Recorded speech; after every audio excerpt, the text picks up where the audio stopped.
All right. Hey, good evening. Welcome to Wednesday on Tuesday. It's change time, live stream on Tuesday evening.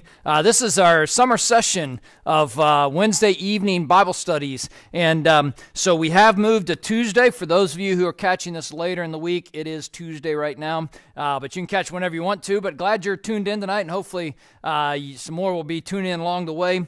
And we have changed our setup. You can see I'm no longer in my office. I'm now back in the conference room, and I got the projector behind me. You can see something on the screen. Having gospel conversations. That's what we're going to be talking about this summer. We're going to devote some time really to how do we have gospel conversations with people and talk to people about the gospel. It's one of the most important things that we can do. In fact, it's one thing almost every believer believes we should do this, but almost every believer really struggles to do this, myself included. I have concluded that one of the hardest things that I do is try to talk to people individually about the gospel. I love the idea of it. I want to do it.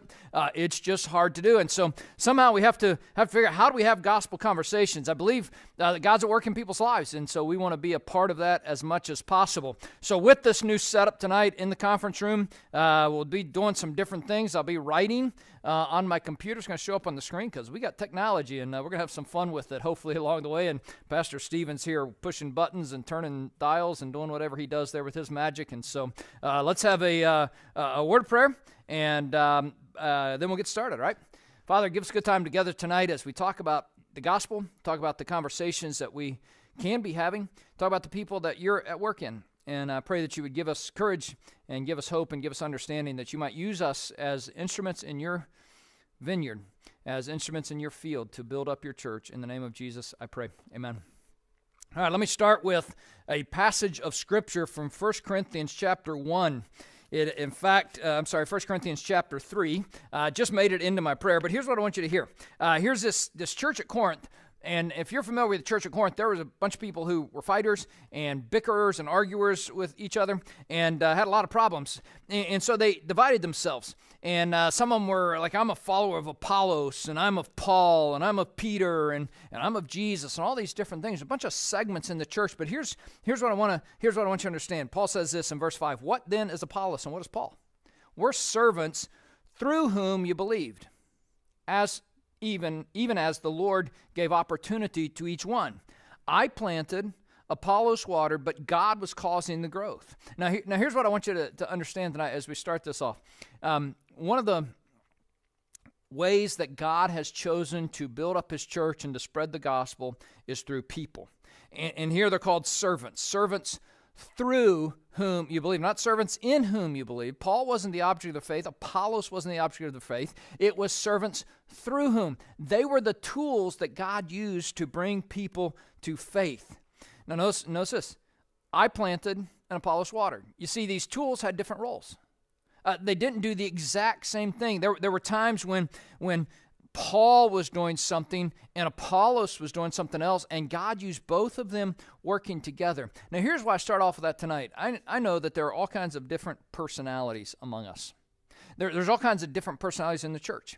And not just our church here at Evangel, but all churches around. Have you ever been around somebody who's really outgoing and can talk to anybody about anything? And like, man, sometimes I'd love to be that person. And then I could just have really good gospel conversations because I love talking. And that's not me. I get around people and I just as soon not talk very often. I would just as soon not have those conversations because it's hard.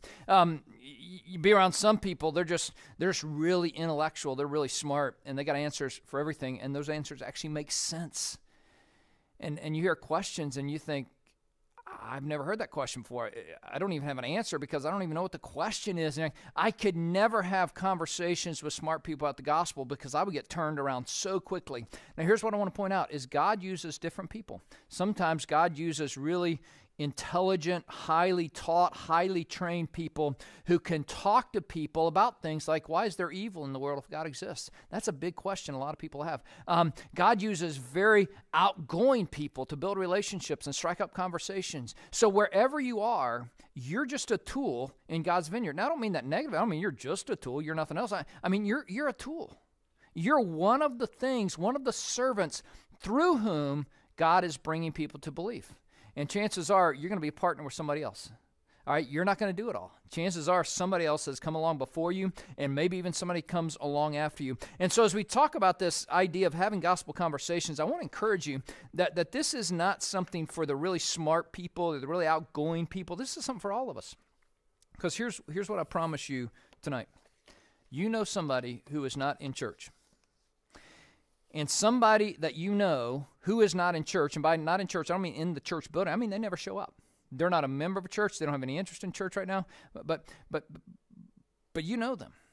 And somebody who you know that's not in church, God is at work in their lives. God is doing something.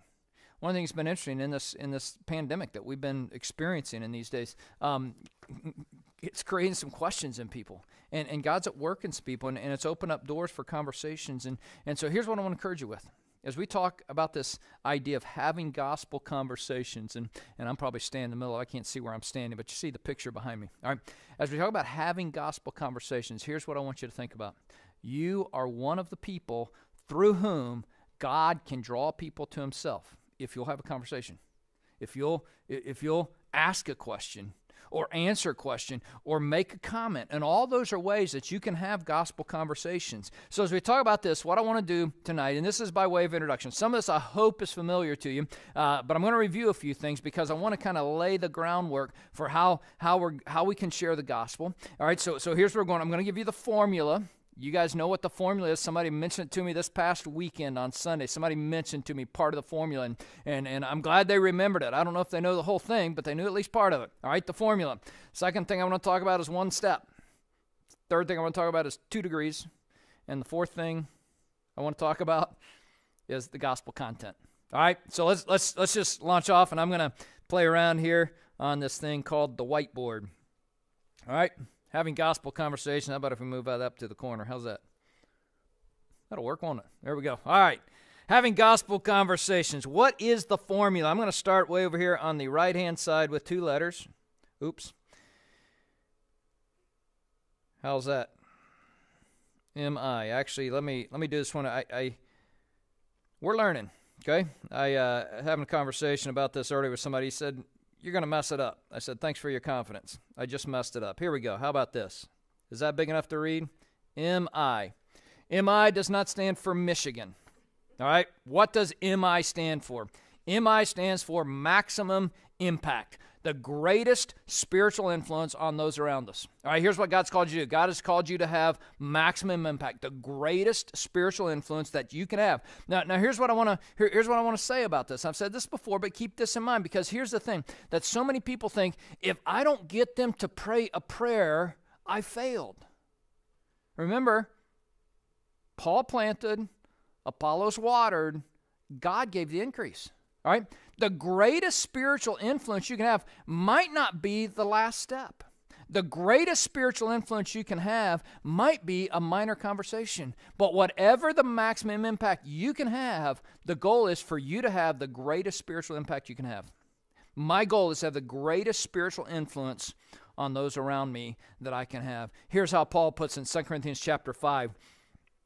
God was in Christ, reconciling the world to himself, not counting their trespasses against them. He has committed to us the word of reconciliation. Therefore, we are ambassadors for Christ, as though God were making an appeal through us. We beg you, on behalf of Christ, be reconciled to God. What is the greatest spiritual influence? Beg somebody, be reconciled to God. Now, that's a process. Here's another thing you'll hear me say often. I want to say it again. All right, evangelism is a process, not an event. It's a process, not an event. It's likely going to take time. Most people do not get saved and come to Christ the first time they hear the gospel. It's kind of like when you go buy a car. You probably don't buy the first car you see. Probably before you ever get to the car lot, and these days you probably don't get to the car lot. They may deliver to your house if you bought one recently. But before you get to the car lot, you've looked at cars driving down the street, and you say, "Man, I like that one. I like that color. If I could get that color on that car, I'd buy it." Why? You've already started down that road. You might, in this day and age, you've probably done some internet research. You've probably looked up comparison prices. You've probably looked up maintenance records. You've probably looked up reliability. You've probably done all sorts of research. And then you show up the car lot, and they may have 3 or 4 different models, and you're looking, trying to say, do I want the one with the sunroof or the one with the leather? See, what am I saying? It's a process. It's a process that you go through in buying a car. All right, here's the deal with evangelism. It's a process. Most people do not come to Christ the first time they hear the gospel, but it's a process. And if you can have maximum spiritual influence for that period, that spot in the process, that's what God has called us to do. Now, how do we have maximum spiritual impact? What does that equal? Let me go all the way to the other side and start with this, HP. What is HP? HP is high potency. High potency, a strong enough concentration of Christ's influence in our lives so that his power and presence will be undeniable to others. All right? A strong enough concentration of Christ's influence in our lives so that his power and his presence will be undeniable to others. Here's Matthew chapter 5. When Christ is teaching in Matthew chapter 5, he uses this phrase, and I was trying to stall enough to get there. Now I'm there. You are the salt of the earth. All right, what does salt do? Salt makes us thirsty, right? Salt makes us want something to drink. Salt adds a little spice at times, all right? You put salt on to give it some flavor. Salt preserves things. Maybe you've had a salted ham. Those are leftovers from the old days when it was used as a preservative. You are the salt of the earth. When Jesus says you are the salt of the earth, I think he's talking about the kind of people that create a thirst in the world for God. They're kind of people who later on down a couple verses said, let your light shine before men in such a way they may see your good works and glorify your Father which is in heaven. In other words, you're to have the kind of life that is salty, that lets people see you and wonder, what is up with that guy? Not in a weird way, not in a strange way, but what's different about him? What's different? High potency, a strong enough concentration of Christ's influence in our lives so that his power and presence will be known to all. He goes on to say, light, you are the light of the world. A city that is set on a hill cannot be hid. Now here's the reality. If you're going to have maximum impact, you're going to have a life that's worth catching. You got to be contagious. And by the way, this form I'm given, I've used it for years because I love it, and I've tried to put it into practice as I'm able to. But here's the thing. This comes from a book called Becoming a Contagious Christian. It was written by a guy named Bill Hybels. All right, Becoming a Contagious Christian. If you're going to have maximum impact, you're going to have something worth catching. You know why so many of us are not really good at evangelism? Because we're not really good at being Christians. It's not that important to us. We go to church on Sundays, kind of check our church box, and then we go on with our lives. And throughout every other period of our lives, throughout every other aspect of our lives, and every other area of our lives, we just look like everybody else does. We have no potency. We have nothing to be caught. There's nothing burning inside of us. It's no side issue. Some of you know what it's like to have something burning inside of you that you just have to say. You just got to get it out. If you don't get it out, you're going to be dying. And usually, let's be honest, usually isn't that anger? I gotta say my piece. I got to get my word in. I've got a whole bunch of unfinished emails on my computer. Things that I got to say this, and I've had the wisdom to kind of let it sit for a while. I've got some that are years old. What if the gospel was that for us? What if we just had to talk about Jesus? What if it was burning inside me so much that I just have to talk about it? I've got to live it. All right, some of you need to be high potency. You need to develop some salt and light in your life. You'll never be a good evangelist until you have something worth catching. This pandemic, this is a great illustration of it. Everybody's worried about how contagious this is. I have no idea how contagious it is. But people were scared to death. If you're around the wrong people, you might catch it. Here's what I want to say to you. There is an aspect of Christianity I think that's contagious. When people are around you, are they in danger of catching it? You got to have high potency. Here's the next part of this formula, right? There we go. CP. What does CP stand for? Close proximity. It's not enough to have this high level of concentration of Christ's influence. You have to be close enough to the people you're hoping to reach. You have to be close enough to people you're hoping to reach in order to allow that potency to have its intended effect. What good does salt do in the salt shaker? It doesn't do any good. It just sits there. In order for the salt to be useful, it has to come out of the salt shaker. In fact, there's a book that I have in my study. It's called Out of the Salt Shaker and Into the World. And somebody just this past week gave me a follow-up to that book. I think it's called Salty, if I remember the title correctly. Out of the salt shaker and into the world. The point is that you can be a very knowledgeable Christian. We talk about it. We'll talk about this in a little bit. The gospel content, God, man, Christ response, right? God's our creator and judge. Man is the image of God who sinned. Christ is the Son of God who died. Our response is turn and trust. And you can have that just baked into your mind. You can say it as fast as I can. But if you're not around anybody who needs to hear it, what difference does it make? You know, Jesus spent a lot of time with sinners in the world, people, the dirty people of the world. Jesus spent a lot of time with people who weren't okay. And that's why Jesus spent time with them. Sometimes our lives, we're so concerned to get away from those people when what Jesus says, go to those people.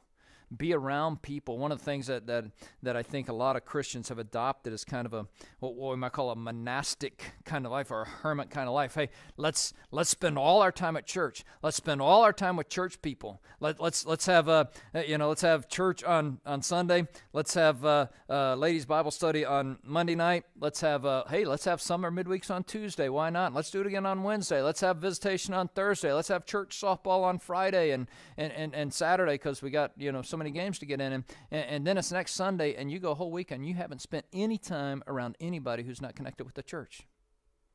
You know what one of the biggest problems with being an evangelistic pastor is? It's very easy for me not to ever be around people who aren't Christians. I work with Christians, I think. Pastor Stephen's laughing. He knows I'm talking about him. Now, I'm around Christians all the time, all right? The office is filled with them, and people come, and if I'm never around unbelievers, I don't have anybody to talk to about the gospel. If you spend all your life around believers, you have nobody to talk to about the gospel. One of the things that I'm concerned for us as Evangel is I want us to get outside the church. I'm not trying to add things to the schedule. I don't want you here every night of the week, because when you're here every night of the week, you're not going to be around unbelievers. Not as much as you should. There will be some unbelievers here, but not as much as you should be. I like it when you get out and do things in the community, things that are already going on, because then you're going to be around people who need the gospel. Too many believers have no redemptive relationship. You might be as salty as you can be, but it's not affecting anybody because you've never gotten out of the salt shaker. You have to develop relationships. And we'll be talking about some of this, okay? Neighbors, friends, relatives, coworkers. New relationships, people you haven't even met yet. Maybe you're just going up to the park to walk around. Maybe you take your kids to the playground to play. And there's a mom who brought her kids to the playground to play. And you know what you do? You build a relationship. You got to be around people. All right, here's the third part of the formula. CC. What is CC? Clear communication. Clear communication. You have to be able to clearly communicate. You have to be the light. Jesus said, you're the salt of the earth. You're the light of the world. Light shines in the darkness. In fact, Jesus says, I'm the light of the world. Jesus, that light shone in the darkness. It exposed evil.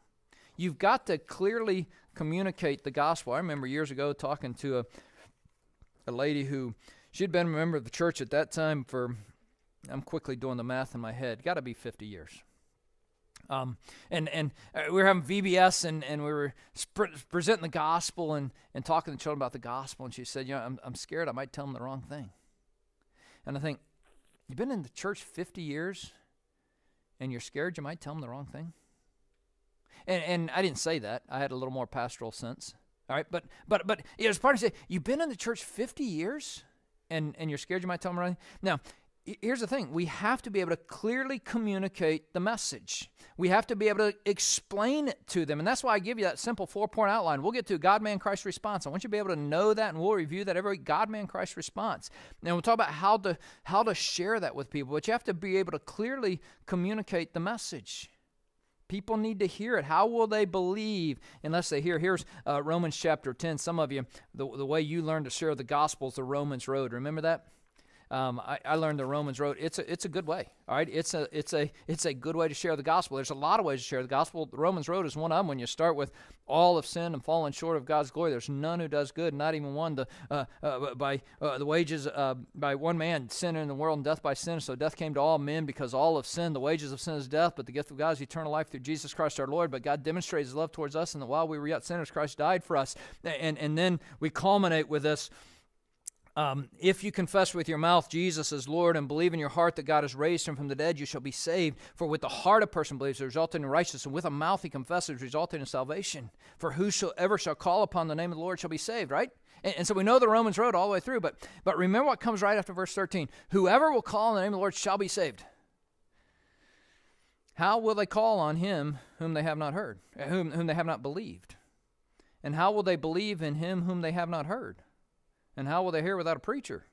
And how will they preach unless they're sent? You see, here's this kind of place. Nobody will ever believe the gospel who doesn't hear the gospel. They have to hear it, all right? Because they can't believe unless they hear, and they can't hear unless somebody tells them. And nobody will tell them unless they're sent. Now, every single one of us has been sent. Somebody put it this way, all of us are missionaries. The only thing that's different is the time and the place.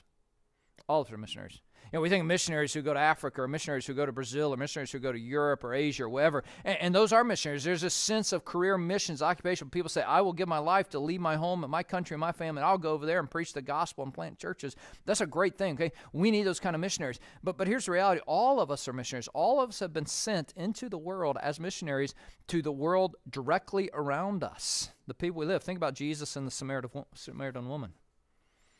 Woman comes up and says, hey, can I have a drink of water? Or the woman comes up and Jesus says, hey, can I have a drink of water? And she says, why are you asking me? And what did that lead to? That led to the salvation of that woman and a whole bunch of her friends coming out because she said, you got to come hear this guy.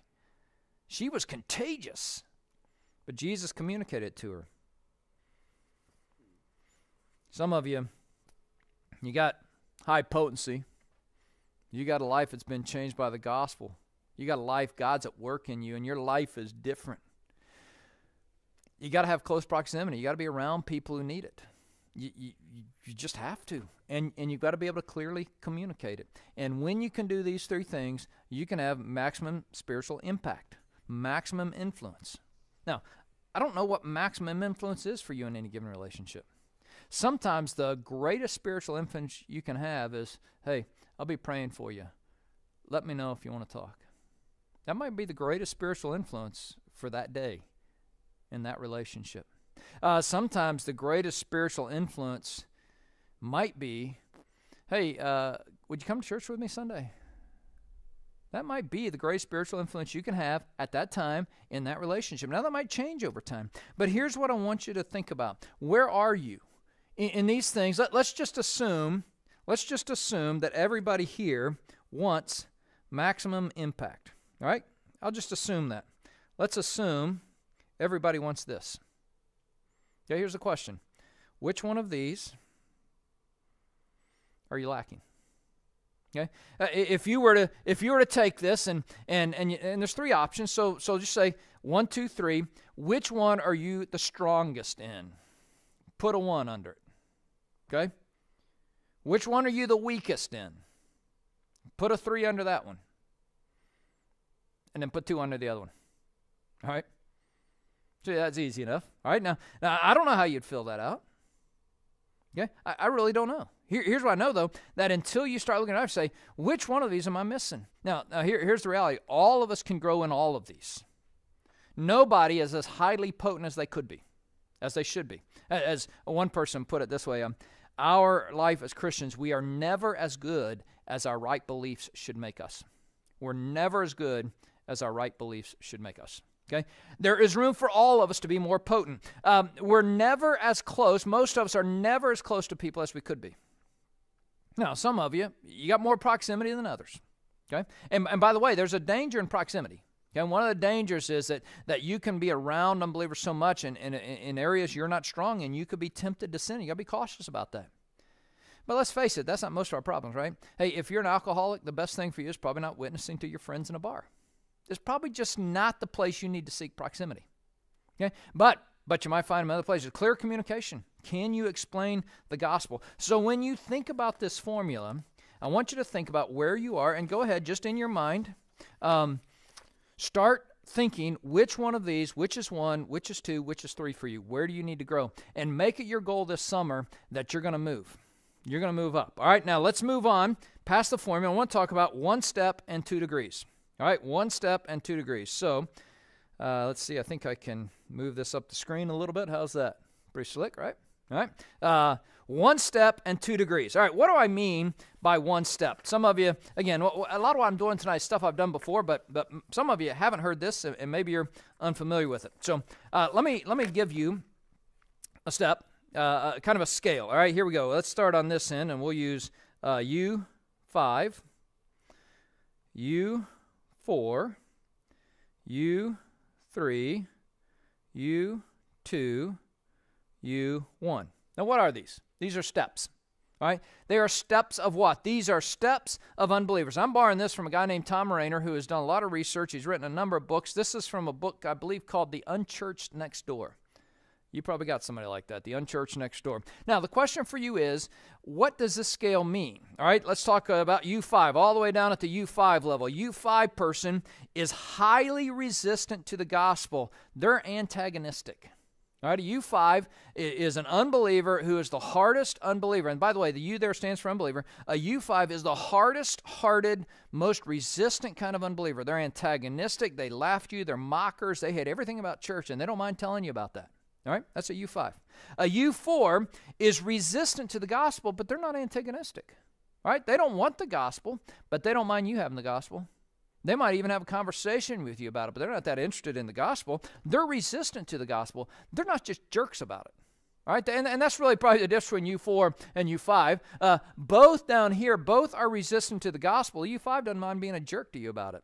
The U4, not going to be a jerk. They're just not antagonistic. A U3 they would be the closest to what we might call neutral. Now, I understand theologically there's nobody who's neutral, all right? Everybody's a sinner. Everybody's turned against God, okay? But understand that in this kind of paradigm, in this kind of list, the U3 is the person that we would say is the most neutral. There's no apparent receptivity, but there's no hostility. Their lives are busy. They're neutral. They might be open to discussion. They might be willing to have a conversation with you. They take it or leave it. They're just not that big a deal to them. That's a U3. A U2 is somebody who's receptive to the gospel and the church. This is somebody who might say, hey, I'd be interested in having a conversation. I might even go to your church. You have a special service? I go to that. They're receptive. They're not sold on it. They're not highly curious, but they're receptive.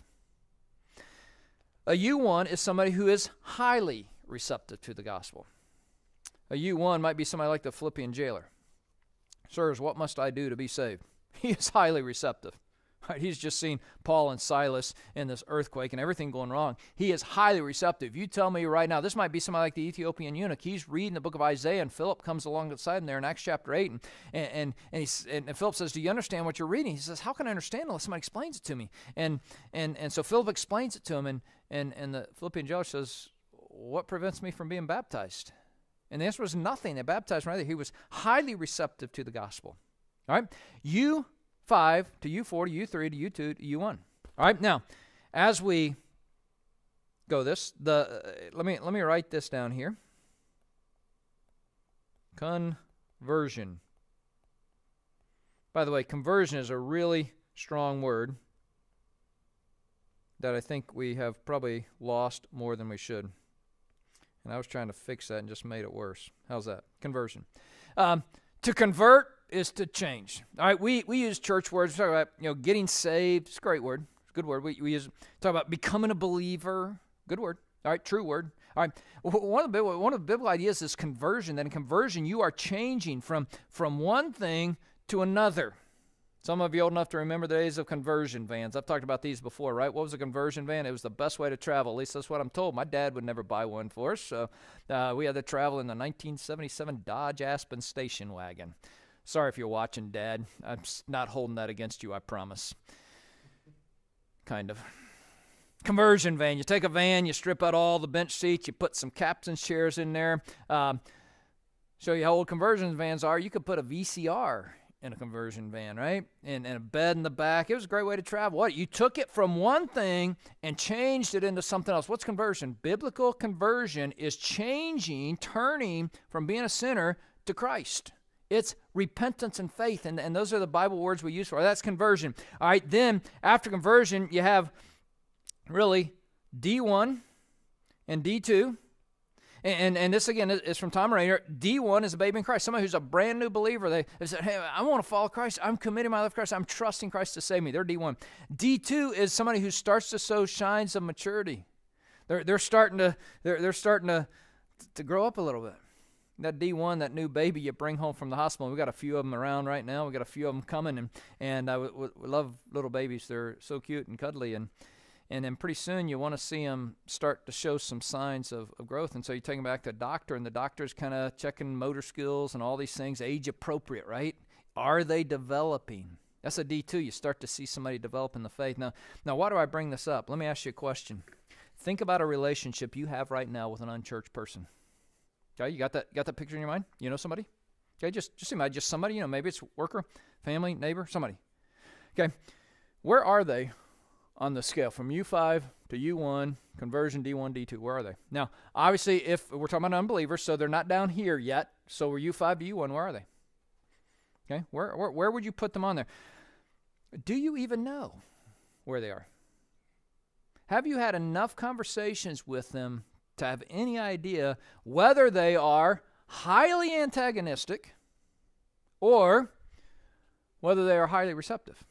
Do you have any idea? Now, how would you know where somebody is? And people don't wear labels on their foreheads. I'm a U5, right? Nobody wears a big shirt with U3 on it. You might have some who wear a big shirt with U2. I get it, all right? That's a total different U2.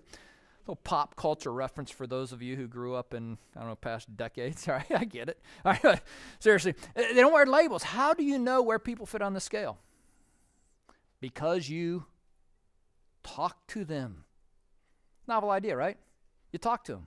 What are they interested in? What do they do on the weekends? How do they answer the big questions of life?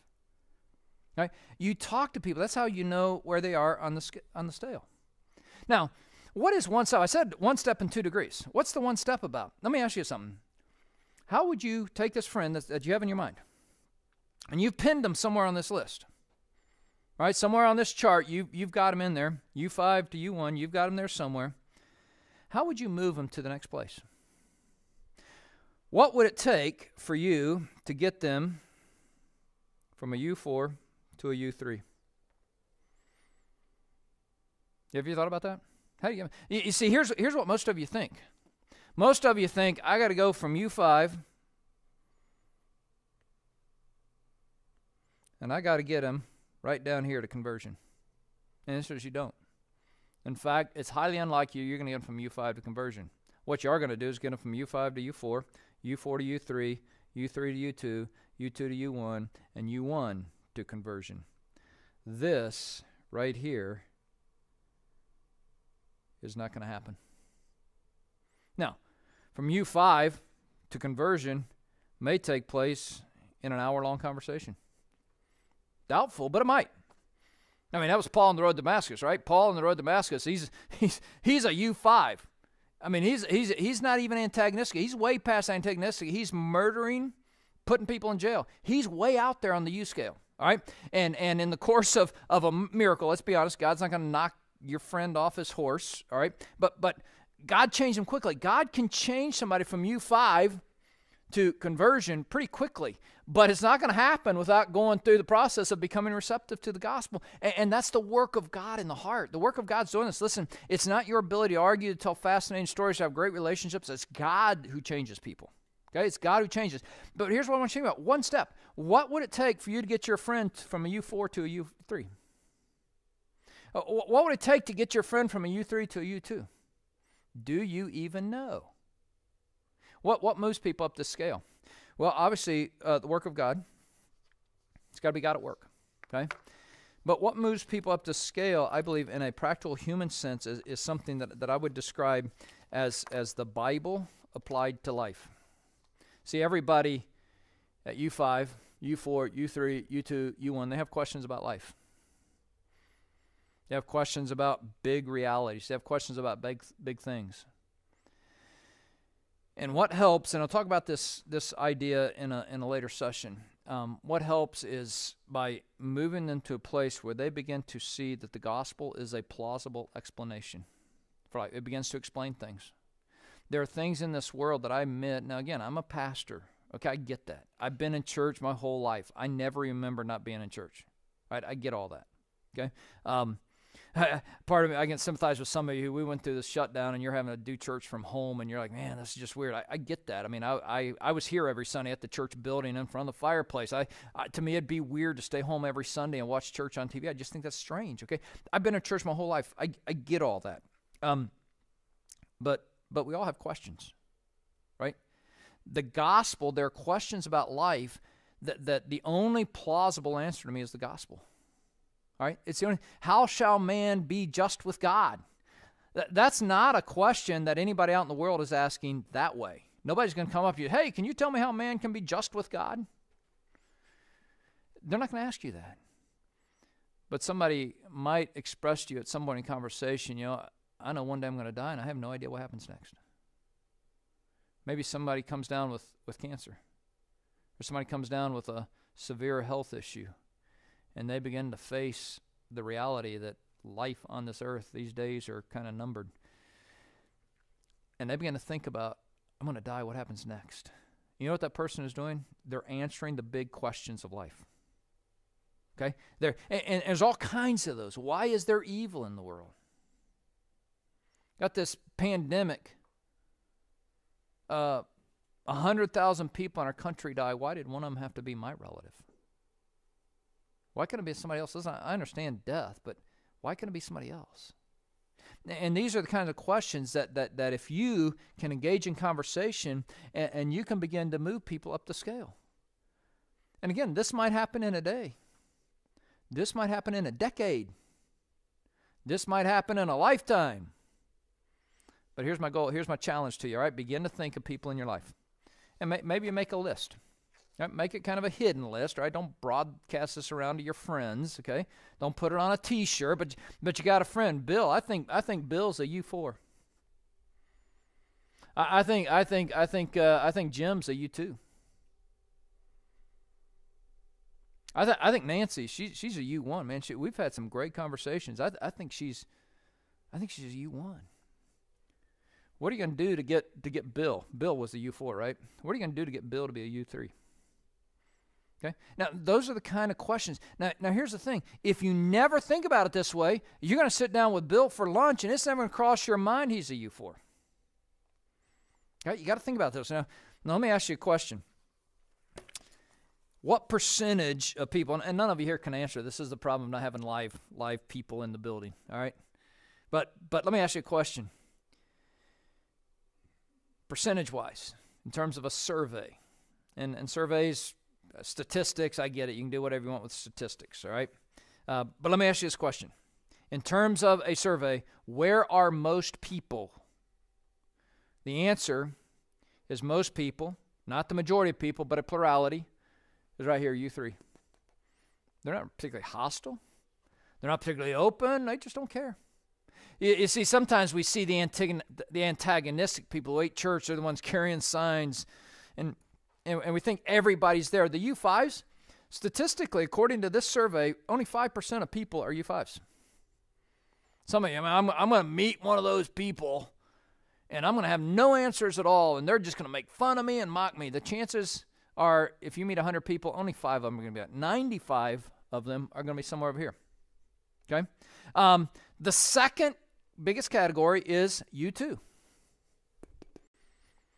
Friendly. They're open. They'll have conversations with you about it. I bet most of the people that you know in your life right now are somewhere between U3 and U1. And you know what? Those people, they're willing to have a gospel conversation. They'd be willing to consider an invitation to the church if you'd ask them. They'd be willing to talk about the Bible and about God. But you've never had that conversation with them because you've never asked them. Okay? So here's my challenge for you, all right? What would it take to move your friends up the scale? Where are they? And again, pick 2, 3, 4 friends. Pick 10, 20, 10. I don't care. Pick friends and start trying to figure out where are they on here. All right? One step. What could you do to move them one step closer? All right, let me go on and talk about a second thing. 2 degrees. All right? 2 degrees. What do I mean by 2 degrees? All right? Think about a compass. All right? Here's your compass. All right? You got north, south, east, west. Okay? North is 0 or 36. 360. All right? East, you got your 90. You got your 180. You got your 270. All right? You ever do a little travel, a little flying? I love flying. I used to fly a little bit. Wish I still did. But here's one thing you know. 2 degrees is pretty small at first. And before long, 2 degrees gets pretty big. Now, because 2 degrees is not a measurement of feet. In a very small circle, 2 degrees may be millimeters. In a globe, 2 degrees is thousands of miles. It can be a huge difference. Now, why do I say 2 degrees? Okay. What are you currently doing in your life that a little change could make a big impact for evangelism? What are you currently doing that if you just made a 2-degree shift, just a tiny little shift, you could start having some gospel conversations? What if in this circle here, you go out to lunch every day, all right? And let's just put this at the top. Lunch. Looks more like lurch, doesn't it? The good news about technology is I can just erase that.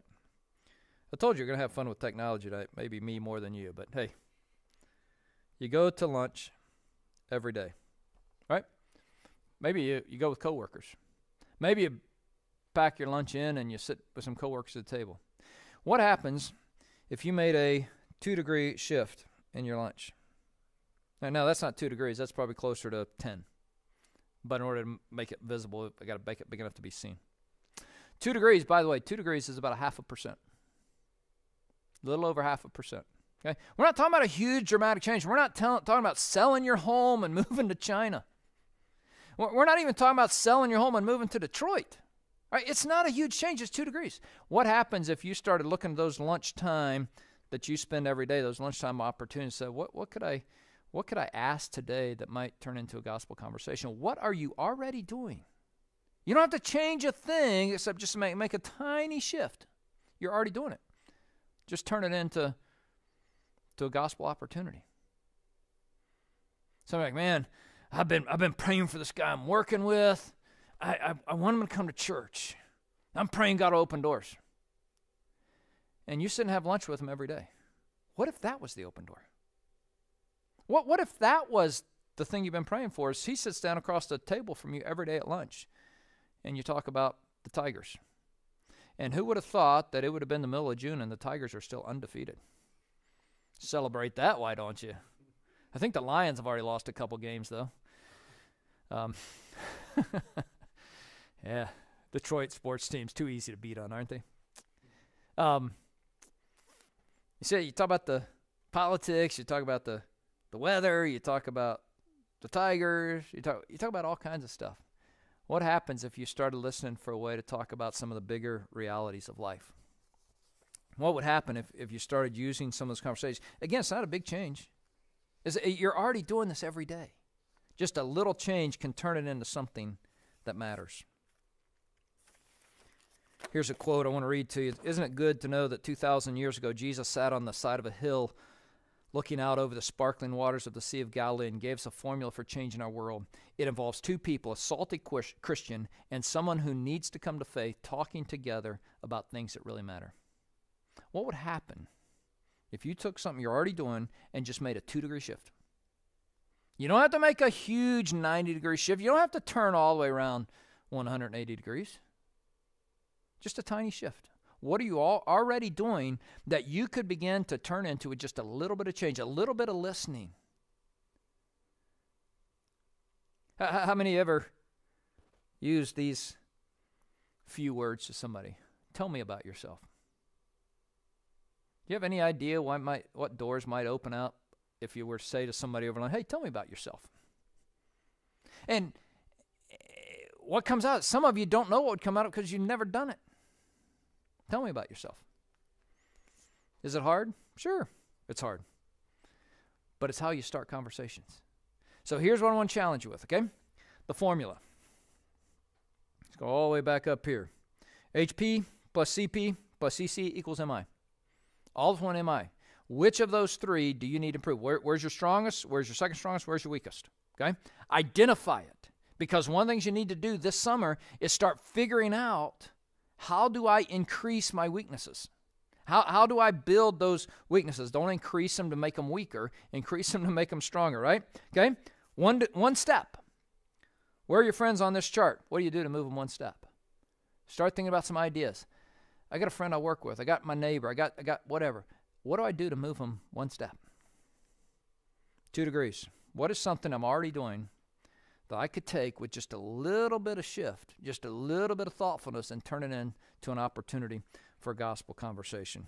All right, lastly, I close with this quickly, and I've told you this, we're going to do this every week. All right, 4 words. What are they? God, man, Christ, response. God, man, Christ, response. This is the gospel in 4 words. Now, I'll tell you, there's the Romans road. There's other ways you can share the gospel. You can talk to people about the good news of Christ.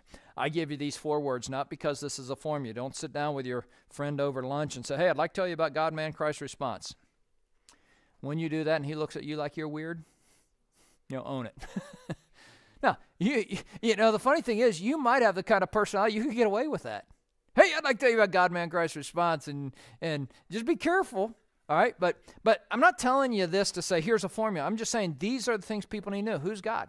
2 words, right? Every single one of these has 2 words. God is creator and judge. All right, creator and judge.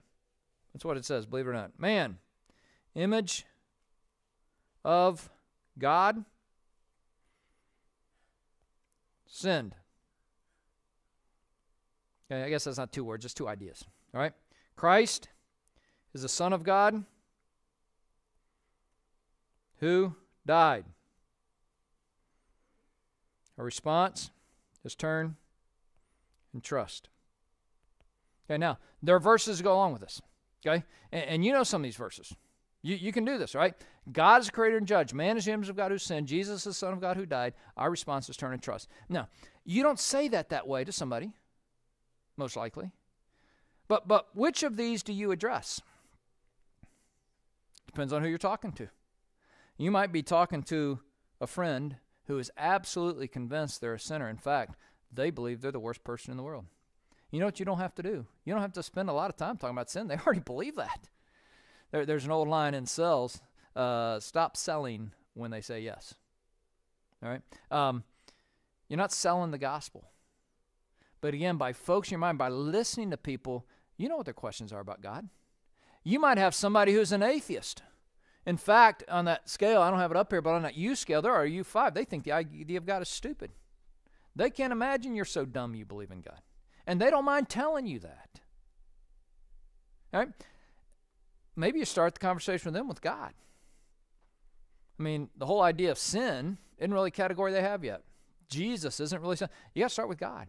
You might have somebody who grew up in a religion, and they understand God's creator. They understand God's a judge. They know they're a sinner. That's their problem. That's their biggest fear. What they need is Jesus. Now, how do you know that? By having conversations with them. Have gospel conversations, because that's how you're going to find out where people are at. All right, God, man, Christ, response. Let me close there tonight. All right, let me end it with this. Okay. Formula. Where are you at? One step. How do you move them? 2 degrees. What can you do differently? 4 words. God, man, Christ response. All right? Let me encourage this week. Start thinking about some friends. Go ahead. Start naming some names of people you know. Name them before God. Name them before God. Pray for their souls. Pray for opportunities that you could ask them, that you could talk to them. Learn to say, tell me about yourself. What do you think about? Would you come to church with me? Okay? Look for opportunities. The conversations are all around, and many of you have conversations every day. Just figure out how a small change can make it a gospel conversation. Figure out how you can move people one step closer to conversion, and trust that God's at work in it. I'm going to close there with a word of prayer, and we'll continue this next time, all right? Father, give us a heart for people. Give us a heart to see the world around us as people that need a Savior. Give us a heart to have conversations with them so that we can know where they're at, so that they can know where they're at. Maybe we can challenge their thinking to think of things that they haven't thought of yet. Help us to have a heart to engage with them. Help us to consider our own lives. What are some things that we're currently doing that we could change just a little bit and make it useful for your gospel work in the world that we live in? Build us up for your glory. Give us ourselves confidence in the gospel that Jesus is enough for us. Help us to learn to trust him. Help us to learn to communicate with others because of your love for us. In the name of Christ, I pray. Amen. Hey, thanks so much for tuning in tonight. Look forward to seeing you on Sunday. Have a great night, great week. See ya.